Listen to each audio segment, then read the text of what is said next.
In a shocking turn of events, a DEA investigation of Mexican cartels has found that Chinese brokers have been selling fentanyl and methamphetamine to Mexican drug cartels, with massive drug activity being linked to major cities. On top of this, huge laundering operations between the cartels and the Chinese have also been exposed. What this simply means is that the US is not just fighting Mexican cartels, but it's fighting a war against Chinese drugs, right at the Texan border. On October 9, 2023, the brave men at the border between Mexico and America began one of the most dangerous operations of their careers. The Texas Rangers were about to invade the 170-acre Fronton Island that had been controlled by Mexican cartels for a long time. Texas Governor Greg Abbott had issued an order stating that the state police and military force were to take the island back by force and lock it down against their enemies. Beginning their mission before the sun got too hot, they loaded their guns and jumped into ATVs that took them to the south of the island. With bomb squads in place, shooters in range, and soldiers moving, the fight for Fronton Island began. On the other side, Mexican law officials set up a security zone, ready to assist the operation and take down the cartel once and for all.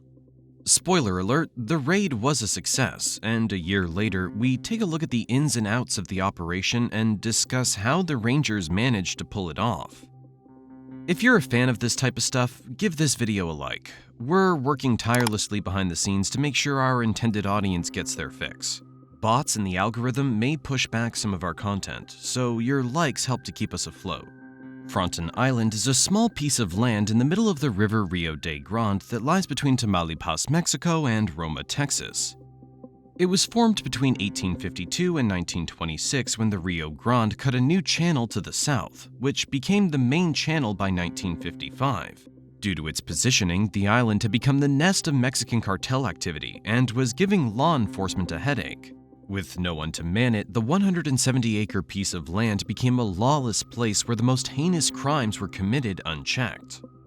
Deadly Mexican cartels smuggled cocaine, heroin, fentanyl, weapons, and trafficked illegal immigrants through the island.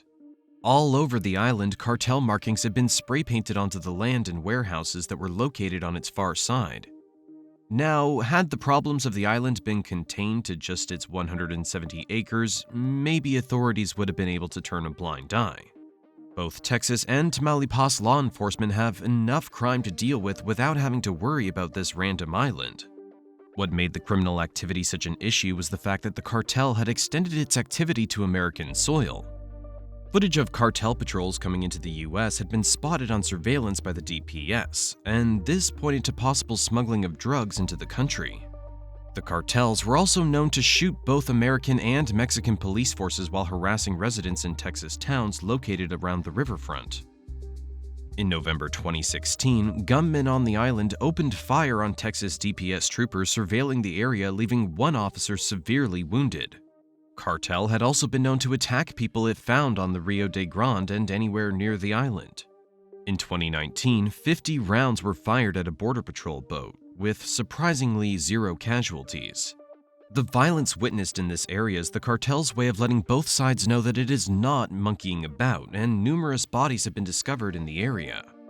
A retired captain of the DPS, Jason Jones, called the land an island of death, stating that the war against the cartels had made it a dangerous place. You may be wondering why this island was such a hotspot. Let's answer that now, and then in a few minutes, we'll discuss rivalries on the island. For the longest time, what made it attractive as a cartel hub was the lack of clarity on which of the two states owned the island. With both the American and Mexican military not wanting to start a diplomatic crisis with who owned the island, it became a geopolitical landmine. The fear was that if either side intervened and then mistakenly shot an officer from the other country, they could be looking at a potential war. A Texas Border Control agent, Mike Saline, stated that ownership has always been an issue for the state of Texas, and as far as Border Patrol is concerned, it was always a let's not get on there and find out, because the optics of that whole thing might open up a big old Pandora's box of holy moly. Because of all this tiptoeing around the area, it became the perfect place for criminal activity, as gangs didn't have to worry about the crackdown of the law. Smuggling and trafficking continued seamlessly for a while on the island, but soon another threat began to cause problems. While many small-time syndicates took advantage of the no man's land, the two most notable Mexican gangs on the island were the Gulf Cartel and the Cartel del Norte. As one of the oldest groups in Mexico, it's not much of a surprise that the Gulf Cartel was active on the island. The Mexican gang operates from Tamaulipas, Mexico, but has international influence and pull. This syndicate has been known to do anything and everything, from drug trafficking and extortion to assassinations and kidnappings. Its proximity to Brownsville, Texas has meant that U.S. authorities have had numerous standoffs with its members. The other heavyweight, the Cartel del Noreste, though not as old as the Gulf Cartel, has caused just as much of a headache. As an offshoot of the infamous Los Zetos, it is rumored that they took over the cocaine business when the cartel disappeared as a criminal group. On top of running the cocaine trade, they're known for money laundering, extortion, human trafficking, and prostitution. While drug smuggling has been profitable for both cartels, smuggling Mexican nationals into America has become popular and lucrative.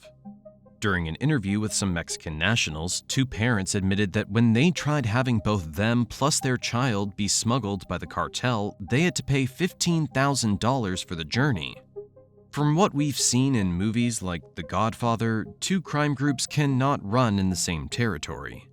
Having a monopoly on places like Fronton Island is everything to a crime syndicate. Now, before we get into that, I quickly wanted to answer a question I recently got asked. A lot of you guys want to start a YouTube channel, but you're camera shy or just not comfortable putting your face out there. In fact, I'm one of those people, and that's why this channel has no face on it. Luckily, you can still grow on YouTube even without showing your face or giving up your privacy. This channel's the living proof of that. In fact, here are just a few examples of channels that started in the last 12 months and grew an audience without showing their face. They've gotten millions of views and made thousands of dollars from them. We recently crossed 1 million subscribers, and along the way, we've learned a few tips and tricks about YouTube that can be very helpful to any of you who want to start your channel. We've included all this in my completely free 7-day YouTube Crash Bootcamp. So if you're someone who's interested in starting a YouTube channel, this is the perfect starting point for you. What better way to convince you than to read a comment left by a previous student? This free bootcamp's better than a paid course he took. So if you're interested in signing up, you can sign up now for free by clicking the link in the description or scanning the QR code on screen. The competition for resources and territory can get very brutal, and the island is proof of this. In footage obtained by the Department of Public Safety, the two rival groups are seen firing at each other, with many having to find cover along the Rio de Grande. The increase in violence in the region is what jolted the American government into action. Now, we need to know that the fight on the island between the two powerful syndicates is about way more than just ego and money. The geographical landscape of the island is so perfect for drug smuggling and other illegal operations that it would be a crime to pass it up. The island was very remote, and the closest settlement had about 180 defenseless people inhabiting it. This meant that the cartels could focus on their business without spending too many resources on defense. Furthermore, at the highest point, Fronton Island reaches 177 feet, making it an easy tactical point. Being set up this way, it blocks any view of Mexican crossing points while being a vantage point onto the American side. Cartels would use these lookouts to look out for any American patrols, and when the coast was clear, they would smuggle the drugs out. What made it even better was that the island was located at a low point on the Rio de Grande, meaning that they could cross the river safely without fear of being swept away. The cartels also set up bases at elevation points that worked as great spots for snipers' nests. When the time for the attack came, they would have a great advantage, and this used to cause nightmares for the US Border Patrol. What made the island even more ideal was the fact that it was densely covered in woodland, making it an easy cover-up for the cartels. They would use the foliage to stash their drugs and guns, and even scatter explosive devices across the island to blow up law enforcement that dared to encroach. The island that nobody even wanted in the beginning began to look like a place that the US needed to be in control of.